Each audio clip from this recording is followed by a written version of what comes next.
Hey, I am actually re-recording this because I didn't hit the record button when we did the live Zoom. So I'm just going to go through and try to say kind of the same things that I had shared earlier, but it won't be the actual live Zoom. So if I miss anything, feel free to check out the Flipgrid.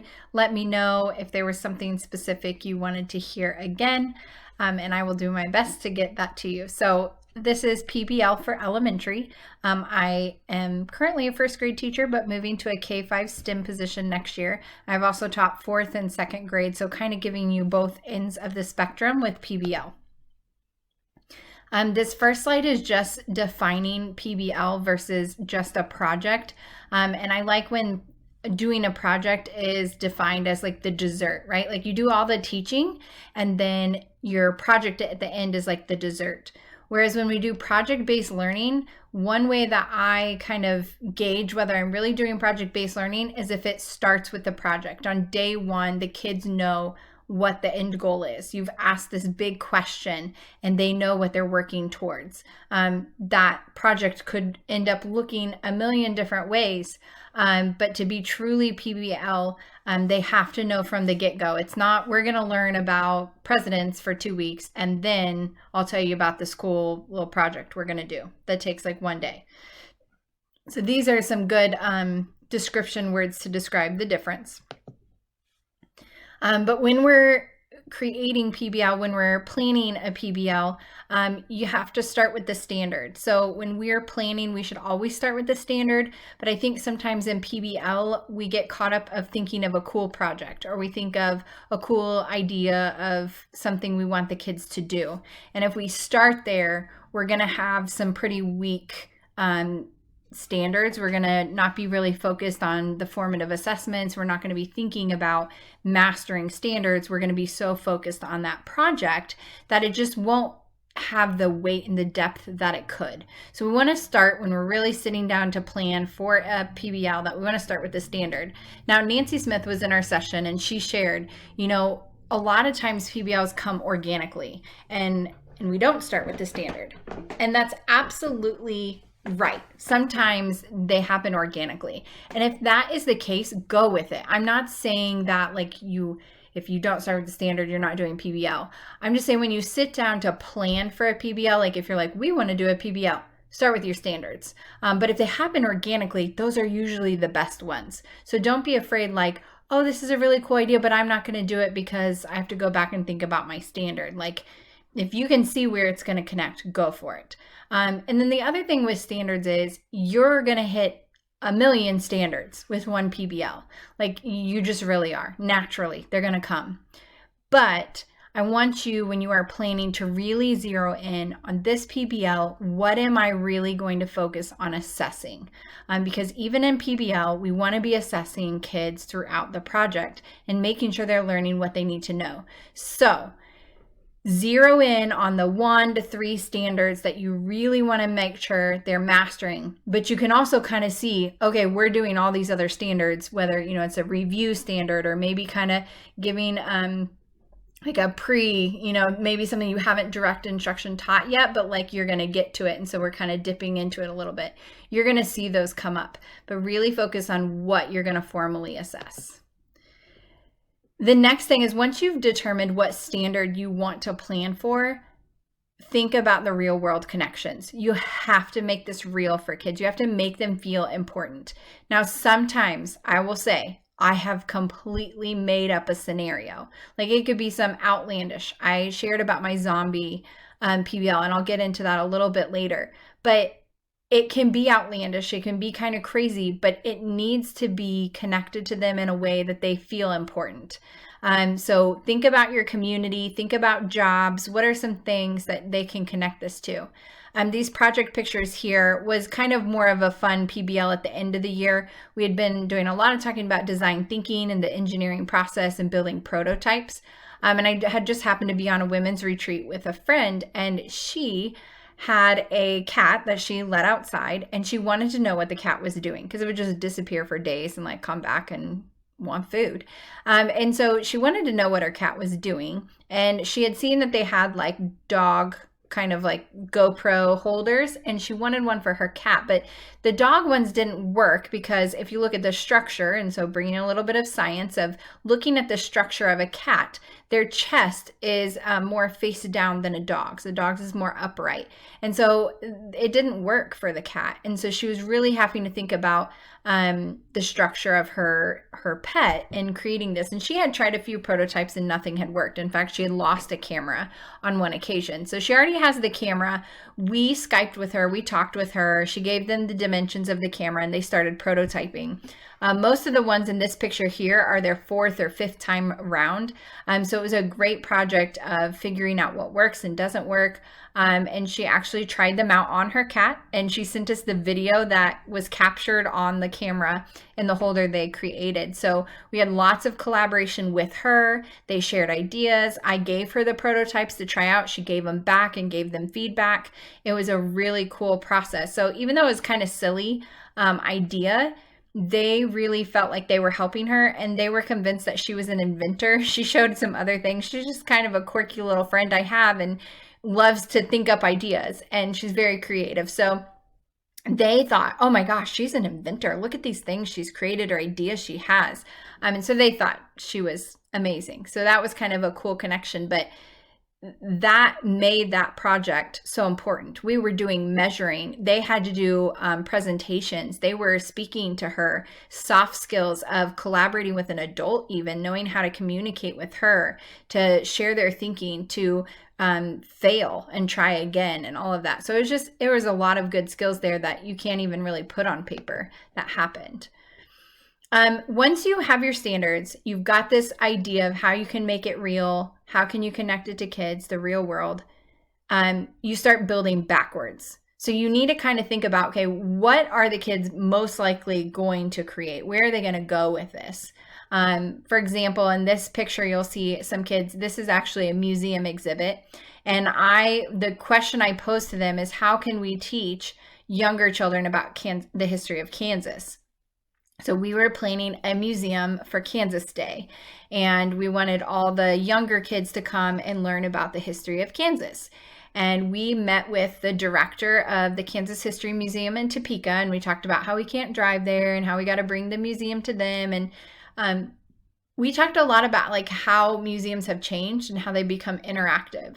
So that was part of their job, was to create an interactive museum exhibit. We talked about first graders. They went and talked to some first grade teachers. Can your kids read? What can they do? What can't they do? What are they interested in? And they had to figure out how to create this museum exhibit to where first graders, kindergartners could learn from their exhibit. So they made hands-on things. And in this one, they have a laptop hooked up to Makey Makey. They created like content videos that they then coded in Scratch, and coded the wires coming from Makey Makey, that when you touched one of those animals there on the board, a video would play giving them information. So they don't have to be able to read. It was cool technology, interactive, with the kids touching their scene. There were some other ones that used Makey Makey. I also had some kids who had bowls of grain and corn, and the kids got to put their hands in it. And theirs was all about the crops that come from Kansas and how we make food.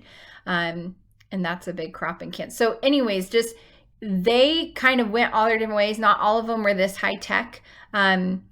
That's the beauty of PBL, is they shouldn't all look the same. These guys didn't have a poster board. There were still some kids that wanted, a trifold.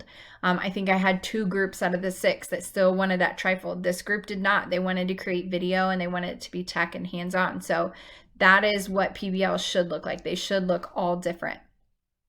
So once you kind of have, okay, this is our goal, right? Our goal is to put on a museum. Kind of working back towards your standards and thinking about what are you going to include. So as a teacher, we know that direct instruction is key. Okay, that's what we're here for. That can look like whole group, and it can be small group. It can be at their self-pace when they're ready for it, you give it to them, or you just say, hey, I need to do this lesson with everybody. Maybe it's a vocabulary lesson. Maybe it's a lesson on citing your sources. Maybe it's a lesson on where to find good research articles or how to take notes in a research. You still have to have direct instruction.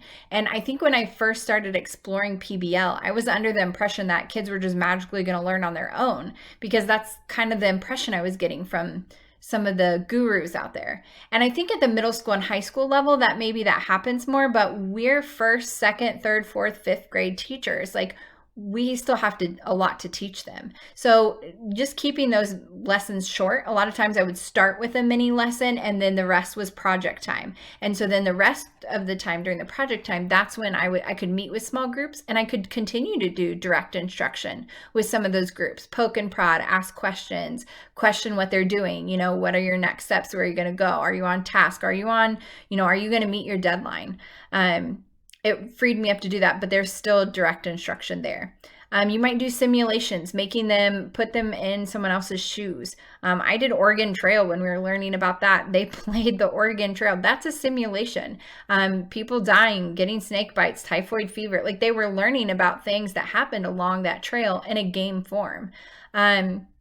Formative assessments still have to take place. You still need to be checking in. Remember those 1 to 3 standards you chose that you're checking for mastery. Those are what your formative assessment should focus on.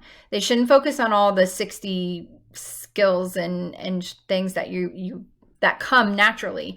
It's the 1 to 3 standards that you really chose to focus on for this PBL. That's what your formative assessment should focus on. And then activities, your normal teaching activities that you do, word sorts, vocabulary games, all of those things should still be taking place. They just take place either the beginning and middle of project time. You still have to give them some independent work time to complete their project, but you can include those activities. It's important too. And then you can gamify it as well, when you reach certain checkpoints, getting points in games and earning badges. And I gave the example that we did a California Trail PBL, and while they were working on that, when they would get to certain points, they had to roll the dice, and someone would live or die on their wagon and stuff. And so that's just something to keep it fun and inviting to all kids. So you can add other things in there. The next thing, once I've kind of started working backwards, I've got my activities, my direct instruction kind of planned out. What am I going to have to do mini lessons on? What are my formative assessments? I like to start creating kind of a calendar and planning out how much time do I think this is going to take? And someone asked, how much time do you spend on one PBL? And I would say in elementary, 1 to 3 weeks. I would say the younger, the shorter it should be. Little ones don't have much attention span. They'll get burnout. But even fourth graders, those 3-4 week projects, they were getting burnout. Like, they were hitting that point of like, I'm just kind of done with this. So be careful with that. I know some middle school, high school will say they'll spend a whole quarter on a PBL. I just don't think that's the right thing to do in the elementary grades. We just have so many standards that we need to get through. And it's not even that. I think a lot of it is attention span. So really 1 to 3 weeks is important, or a good time frame. The other thing you can look into is problem-based learning. So it's a little bit different, as in you don't have a really extravagant project by the end of it. It's more of a short, can be like 1 to 3 days. So if you like the format of project-based learning, but you're like, man, I just can't devote 3 weeks, look into problem-based learning, because it's similar. It's got a similar feel, similar structure, but just not quite as involved. So then you have to think of a hook. That hook is getting buy-in from your students. And this part is really, really important. If you start out with a weak hook, don't plan on this being a super awesome project, because your PBL is probably just going to feel like school. It's just going to stink of school. So your hook is really important. If you do some kind of movie trailer, or you create some scenario, whether it's fake or real, set them in a time of like, hey, this is happening. What are we going to do? Talk to an expert or a person. I've brought in lots of experts from the field. They're usually willing to help. This video is actually from the CDC website. They have a whole zombie project of teaching preparedness for natural disasters through that lens of like a zombie apocalypse. And this video is awesome because he gets started and he addresses them as agents and says they need their help. Okay, sorry, my screencasting for free only goes 15 minutes, so I'll have to stitch these two together. But my last words on Hook is the expert piece. Reach out, ask somebody if they're willing to talk to your class. A lot of times a real person with a real problem or someone that can spread light on a problem is really valuable to kids and helping them see it as this is real, this is important. The next piece is brainstorming. And this is an area that kids don't like to spend a lot of time on, but it's really, really important for us to teach good brainstorming and give them lots of different kinds of activities for brainstorming. So this was actually a way of brainstorming that I had gotten from an architecture firm that I worked with for one of our projects. And we were deciding they were designing my classroom, and we kind of came into this added on class. We're in an older building, old furniture. Like I feel like I got all the leftover furniture thrown in this room because I was an added section. And it was just really drab, yucky room. So my principal had said that he would give us money because he had given many of the teachers in the building money for flexible seating. And so as a new teacher, he was like, hey, you can plan on having some money for this. And so I asked them if it'd be okay if I let the kids decide. And so they got to design the classroom. So if you look at this chart, it's kind of hard to follow, but like if you look at the arrows, we have the arrows going up that said future, like as in something we want in the future. And then down is current. And then to the right is positive and to the left is negative. So if we think of in the future, what do we want and what do we not want? So that's the never over there. So out of the things that we've looked into, we've researched, what are some things we think we want in the future? We put that in the top right coordinate. If there's things that we're like, oh my goodness, we looked at this, we don't want that, no way, Jose, it goes in the never. But then we also think about what we currently have. What do we want to keep and what do we want to get rid of? And you can use the same grid for ideas. So if you have a whole bunch of ideas on sticky notes, what are some ideas that we want that can help us move forward? Maybe some ideas that we have right now. So this is kind of a cool brainstorming piece of when we need to get rid of and narrow down ideas.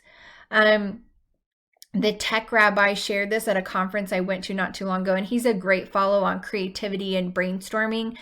He actually used to be a creative director for some like corporate company and then decided to go into the teaching world.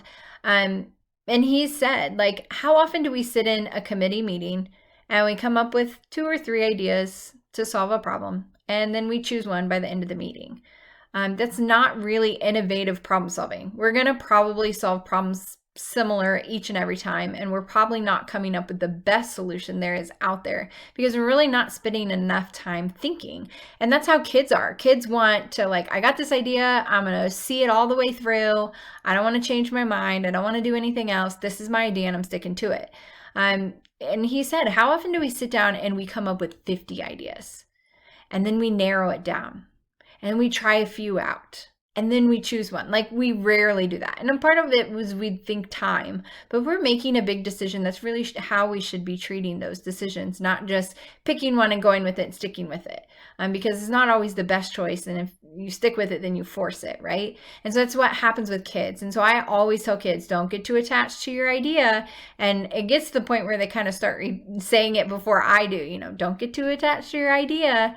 And I said it with 4th graders and I said it with 1st graders. They have to learn to be flexible and they have to learn to be creative and keep building on ideas. Their first idea is not going to be the best idea. It's rarely not going to happen that way. Even when we talk about authors and illustrators, when we talk about or look at authors' work and we see how many drafts they go through before they publish a book, we show kids that. It's the same thing here. We need to show kids that good problem or solutions to problems are multiple ideas. Thomas Edison didn't developed a light bulb in one prototype. He had thousands. So we have to help them understand this. So brainstorming is a really important part.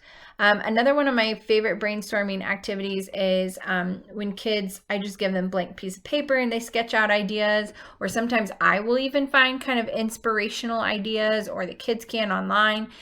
Either way, however you do it, you kind of post your ideas all around the room like a gallery walk. But on the gallery walk, the kids get like four sticky dots, and you can decide, but the little garage sale tags, and I give 2 red and 2 green.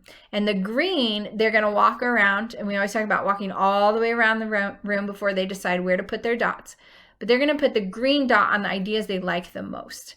And sometimes even within that picture, they'll put it on the very thing that they like the most. It doesn't even have to be that they like the whole thing or the whole idea. It's, I like this piece of it.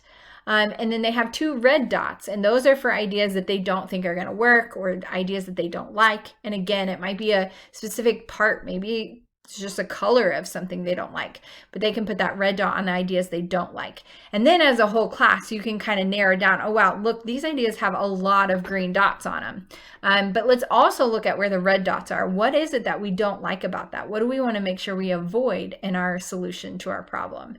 Or why doesn't it work? So it brings a great discussion as well, but it also helps narrow ideas. And then we can build off of the ones that we like the most. So brainstorming is important. The last part I'm going to talk about is some things to kind of keep kids on task, to keep them going. And these are contracts, checklists, and rubrics. So the first thing I'm going to talk about is contracts. And there's some example here of some kids' contracts, but this is like something they do when you first put them in a group. Before they really get started on their project, they have to write a contract. It has to be something they all agree on. So they come up with kind of things they're going to live by during this project with this group, and then they all have to sign it. What's funny is later down the road in the project, when somebody's complaining that so-and-so is being silly, I'm like, well, let's look at your contract. I'm like, doesn't say anywhere here that you can't be silly. And they just look at you and they're like, what? And I'm like, well, I mean, you didn't write in the contract, so he didn't promise to not be silly. And so they get really good at writing contracts. They understand what a contract is. They've signed it. They've promised that they're not going to do this, or even things like how to solve problems. How are we as a team going to solve problems? Are we going to debate? Are we going to rock, paper, scissors? Are we going to ask someone else that's not on our team? You know, they have to kind of plan ahead. How is our team going to work together? And they're just writing out kind of some things that they want to make sure that everybody in their group knows and understands. Some kids will put pet peeves on there, you know, just I don't like when people do this, and kind of clarifying and writing that into the contract so people know. It's a good team building activity as well. And then the next part is the checklist. And this part is, as you have kids working independently, you kind of need to have a flow of what they need to do, and what do I do when I'm done with this, and how do I keep going, and how do I reach that deadline and get this done. So this is kind of breaking down the task for them, making sure that all the learning occurs that you need to occur. You can build in your formative assessments into here. You can build in the content, the learning content. There's kind of 2 examples I have right here, and I'm going to try to stay within my screenshot, but this one right here is on the left side. Oh, didn't mean to do that.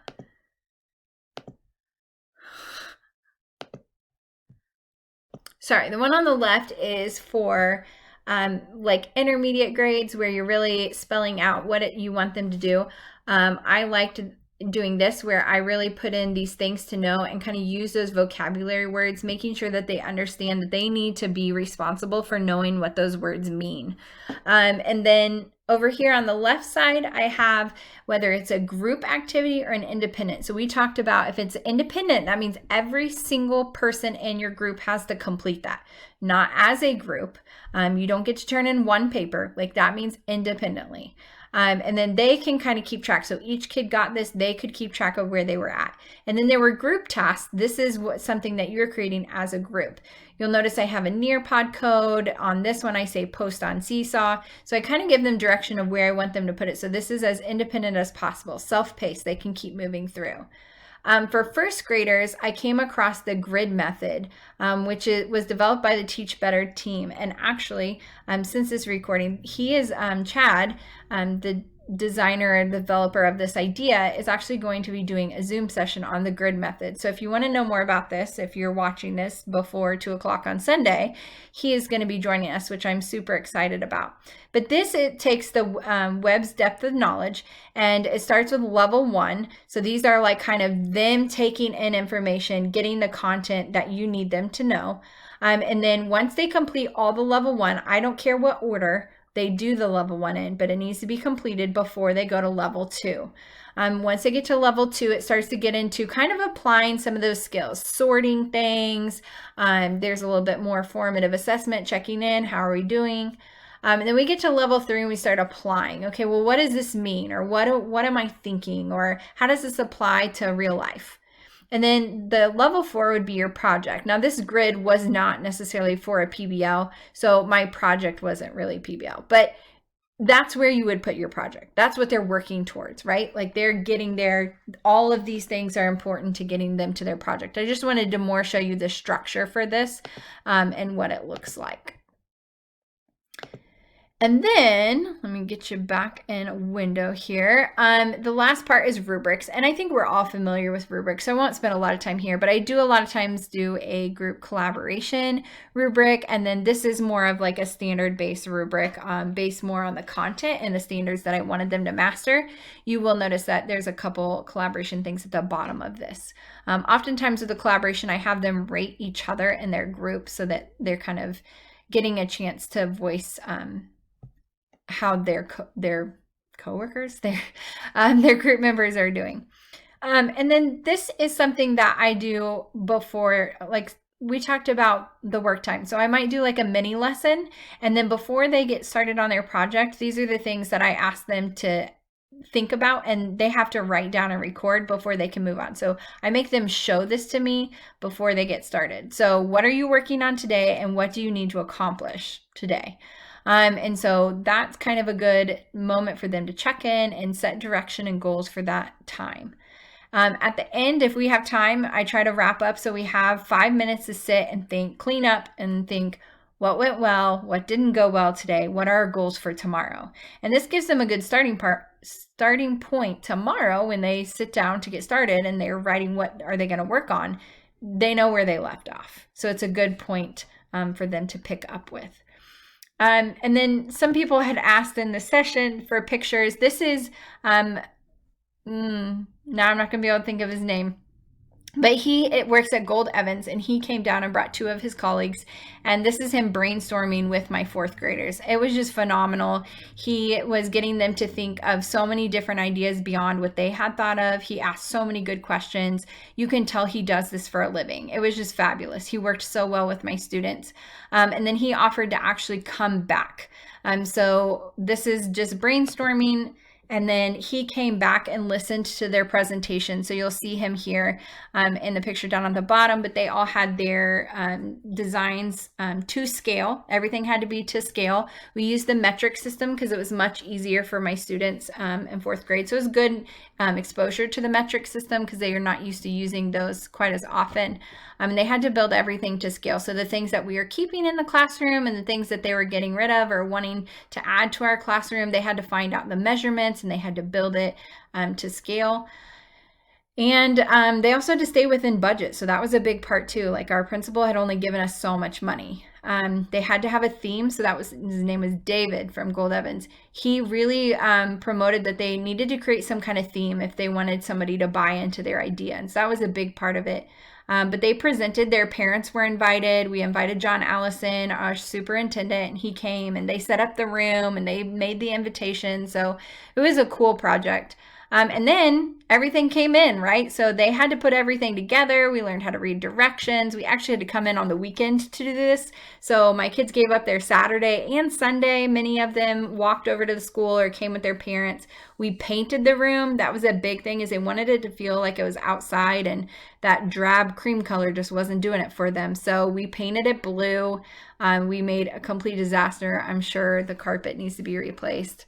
But my principal said he didn't care. So, but it was just a very cool experience for them to really feel like this was their project and that they totally owned it. Nancy Smith shared some amazing examples, especially some very organic examples that came together. I'm going to ask her to hop into the Flipgrid and maybe re-record some of her ideas so that we can share those with you, as I know some of you are interested. And then if you're not registered or whatever, after this Sunday, the Flipgrid is going to become public and you can watch all those videos on Flipgrid as well. Thanks.